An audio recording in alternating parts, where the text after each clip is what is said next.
Hello everyone, it's Mr. E, and today we're going to be talking about Mortis Trials. More specifically, how to win every single time at Mortis Trials. For some credentials, I have done 35 or so Mortis Trials, and I haven't lost a single time. And that should tell you two things. One, that I am a god among Darktide players, literally unparalleled in both skill and talent, and you should definitely subscribe to me. Scroll down and do that right now. Thank you, I appreciate you. But also that the mode is probably a little bit too easy. Even if it is a bit too easy, there are ways to win harder, and maybe in the future, Darktide, or Fat Shark rather, will add in harder difficulties, and if that becomes the case, well then you'll want to have the best possible strategies to exploit and just guarantee wins. And also, having these really powerful tools up your sleeve is very fun to absolutely decimate a lobby with. So maybe you are a player who hasn't played it that much, know what you should be looking for, which sort of things have good synergies together and are powerful.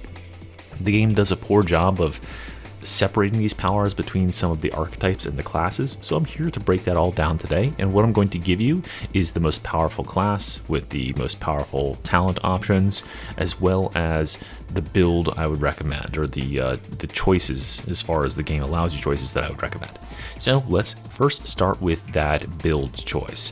Which character is the most powerful going into the Mortis Trials? And unsurprisingly to some, maybe, is the new Ogren class is the most powerful going into the Mortis Trials. Ogren gets access to a couple of things that make him insane here. The first one that he gets is he gets the Box of Grenades.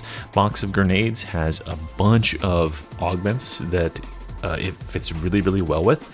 I highly encourage, when you make the build for this, to take the 9 grenades, the extra little node below that Ogren talent, and make certain that you get that 9 grenade buff on there, because some of the grenade buffs in this game mode are just quite insane. Then you'll also want to grab the taunt ability. There's not really anything that augments the point blank barrage ability or the charge ability all that impactfully, but the taunt ability has one specific augment that can be extremely good. So we're gonna grab taunt. Not only is it really good, but it has that augment that's we're hunting for. And then finally, you'll want to bring the grenade launcher, the Rumbler specifically, because the Rumbler has some good synergies with a few of these blessings as well.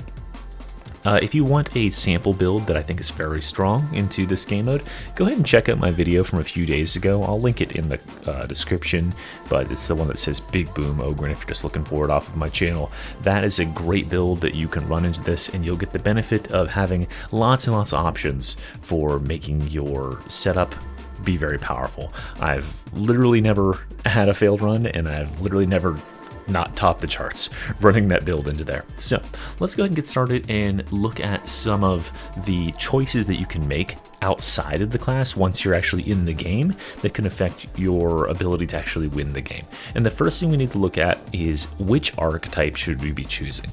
Archetypes, there are 5 different archetypes, and they give you the choice at the beginning of the game, right? When you're in that loading area before you go through the portal, you'll get a choice of 3 of them. So you won't always be able to choose the same one, because occasionally it'll get knocked out of that 3 out of 5 choice. But there are 5.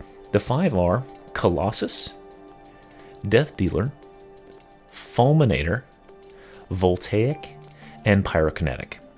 And out of those 5, there is one of these that is just by far the best, that will always produce good results, and I think you should be taking it 100% of the time. And why don't you go ahead and go to the comments and guess what that is? I wonder if anybody else has picked up on this. But yeah, after you do that, it is actually deathdealer. I'm just kidding. It's Pyrokinetic, the one I have on the screen right here. Pyrokinetic is nuts. Pyrokinetic gives you, everybody gets the same starting buff, but it gives you this one right here. 1 fire stack on enemies that you hit in melee. So if you have a fast attacking melee weapon, you can stack fire very quickly on enemies. But if you have a weapon with a lot of cleave, it also works really well, because you can very quickly apply those stacks across lots and lots of enemies. And fire stacks in this game do a tremendous amount of damage. It's the reason why things like the Flamer are so crazy good. The ability to just like melee a boss with regular melee hits and then watch these burns tick down for hundreds upon hundreds of damage is really, really good. Let's look at some other things that make it also insane. If you were using a ranged weapon with fast attacks and you happen to get Rain of Fire, you now have basically what a Recon Lasgun does, except for like doubled in effectiveness, because it can stack up to 16 times instead of the Recon Lasgun's 12. The other super powerful one here is Pyroclast. Dealing 70% extra damage against burning targets is nuts, because that applies to the burns as well. So as soon as you hit that enemy with the first melee attack, they're now burning. All additional damage they take from now on from you is augmented by 70%, which is massive.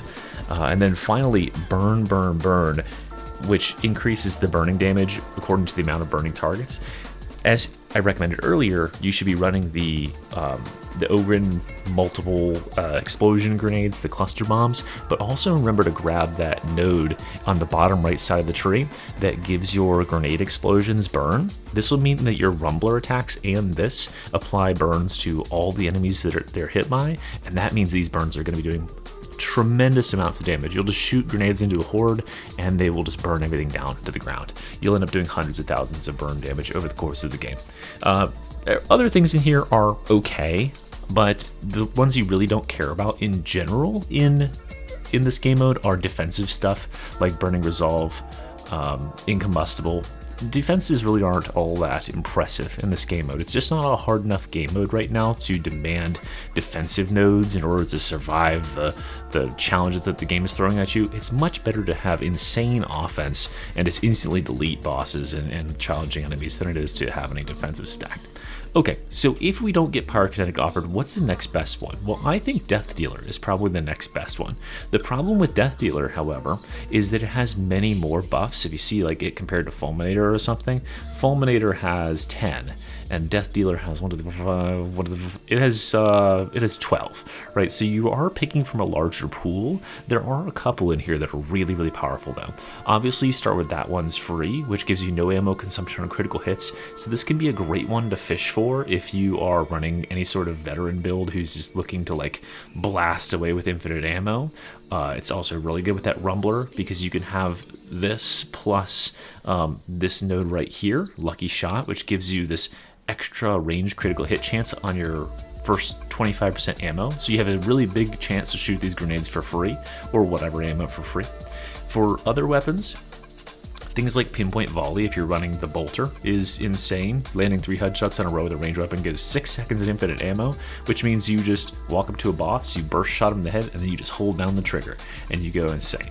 And then Lock and Unload, it's 80% increased range damage for 5 seconds after reload, so for things like the Rumbler and the Kickback, we're getting a tremendous value out of this. Just shooting rapid fire grenades that are doing 80% additional damage is pretty impressive.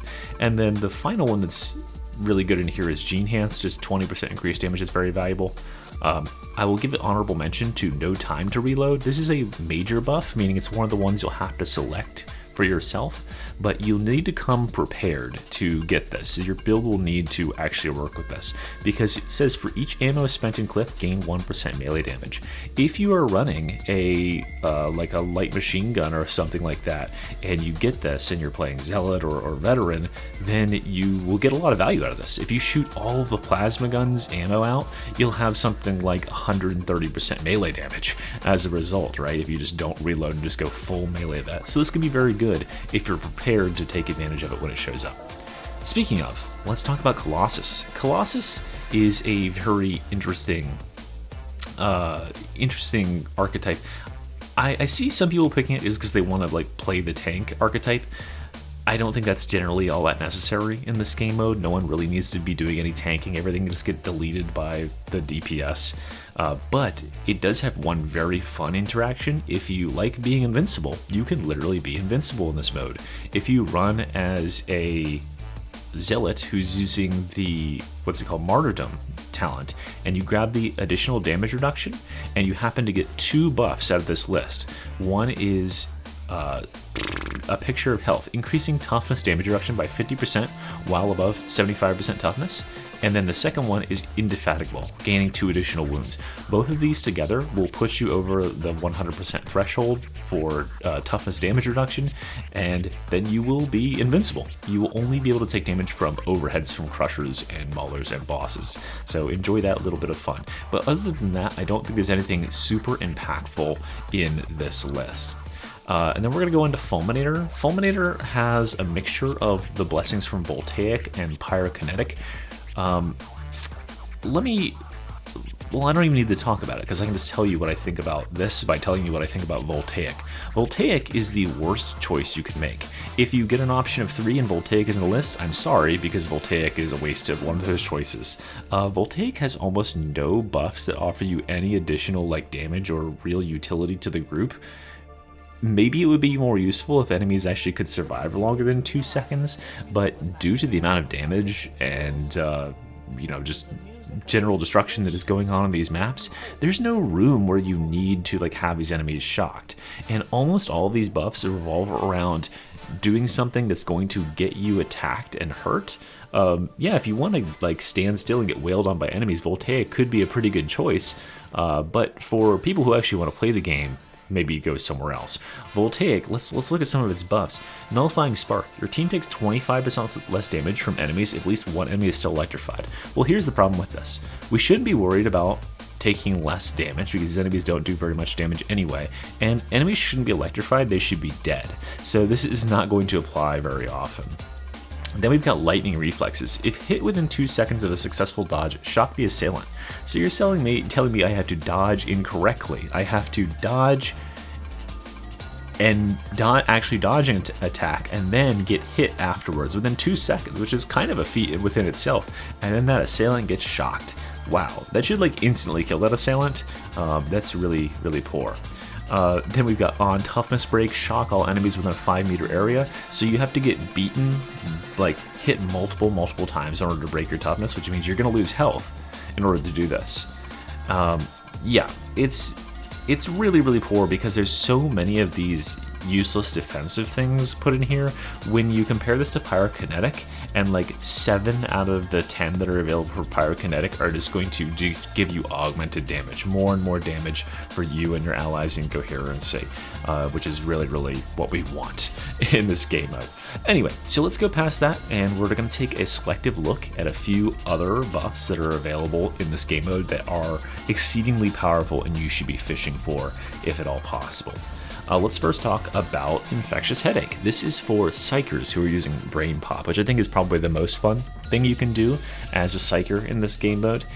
Is fish for Infectious Headache, because when you use Brain Burst, it head pops 10 enemies around your target, which is crazy, especially in combination with No Escape, which applies 5 stacks of burning and bleeding on impact. If that target didn't die to that first Brain Burst, all those 10 targets around it are definitely dead now, because they now have 5 stacks of burn and 5 stacks of bleed, which is quite a bit of damage, if you let it fully run out. And this also allows you to just instantly melt bosses, because you can head pop a boss 3 times. Not only are you going to do good solid base damage, but now they have 15 stacks of burning and bleeding. Let's go on to Deafening Bellow. This one is for Voice of Command veterans, who, when you shout, it applies infinite bleed to all enemies around you. I mean, as it sounds, that's a lot of bleeding, right? It makes enemies bleed out very, very fast. Smaller enemies die instantly, bigger bosses die pretty quick. Then we've got Biggest Box of Hurt. This is one of the main reasons you want to choose the Ogren Cluster Bombs, the box of grenades, because it drops 2 frags, 1 crack, 1 smoke, 1 fire, and 1 shock. It also drops a big bomb. I don't know why it doesn't say it in there, but yeah, it drops one of those Ogren big bombs, and it drops the base grenades as well, as far as I've been able to tell. It just makes the amount of grenades that come out of your box quite insane, and it lays down a big area of fire and shock and bleeds. It does it all. Ooh, Burn is the reason why we're taking Taunt for the Ogren when we're playing the Ogren class, because that Taunt applies 15 burning stacks to enemies. That just instantly kills all smaller enemies, so you can just group everything up and then just go, and it just all dies. No problem. 15 burning stacks also just goes insanely hard on bosses. Speaking of going insanely hard on bosses. Shattering Explosion. Grenade explosions apply 75% brittleness to targets hit. As if your burns and bleeds and stuff weren't doing enough damage to bosses, if you hit a boss with a grenade, I think this includes Rumbler grenades from my testing, which is one of the reasons why the Ogren grenade launcher is so good, is it ruins their armor. It makes them take so much more damage. And so these burn ticks, these bleed ticks, start doing thousands upon thousands of damage, which can go even higher if we happen to get, where is it here? Enfeebling Blast. Enfeebling Blast doubles the amount of burn, bleed, and shock damage that enemies take for 10 seconds after they're hit with an explosion. So imagine you have this and this, and you have like shredder grenades or something on the veteran. Now those bleeds are doing an insane amount of damage, because these enemies are not only softening damage, now they're taking double from the bleed specifically. So yeah, they're just gonna get eviscerated by this level of destruction. Speaking of, another reason why we are choosing the Ogren as our class is for that cluster bomb grenade, and cluster bomb grenades plus gem-eating grenades is very, very funny. How this works, if you don't understand the plain text of it, is not just that, oh, whenever you throw a grenade, there's a 50% chance that it'll explode a second time. No, it's when you throw that grenade, there's a 50% chance it'll explode a second time, and then after it explodes that second time, there's a 50% chance that that grenade will explode a second time, and there's a 50% chance that that grenade will explode a second time. So I'm not a math major, but I can tell you that that's going to produce quite a good number of grenades on average. And one way we can really increase this average number of grenades is by throwing a grenade that spawns 9 grenades, right? So we throw the cluster bomb grenade, and 9 grenades has a like what, 4.5 of those on average will explode a second time, and on average 2.25 of those will explode a third time, and on average 1 of those will explode a fourth time. And then you have to consider, maybe you got this and you had biggest box, which has all these extra grenades in it, so you can end up just having this tremendous, like, constantly exploding pile of grenades that never stops in one corner wherever you throw it. Combine this with some way to regenerate grenades, and you've got yourself a full build here. So we've got Look What I Found, which is sort of the, if you were playing a class that is not Ogren, I would choose this one. It gives you 1 grenade every 20 seconds. It's very dependable. You'll have all your grenades between rounds if you are reasonable at all with them. This is amazing with Frag Bomb, obviously, because you just get 1 charge of that. So every 20 seconds you'll throw a Frag Bomb.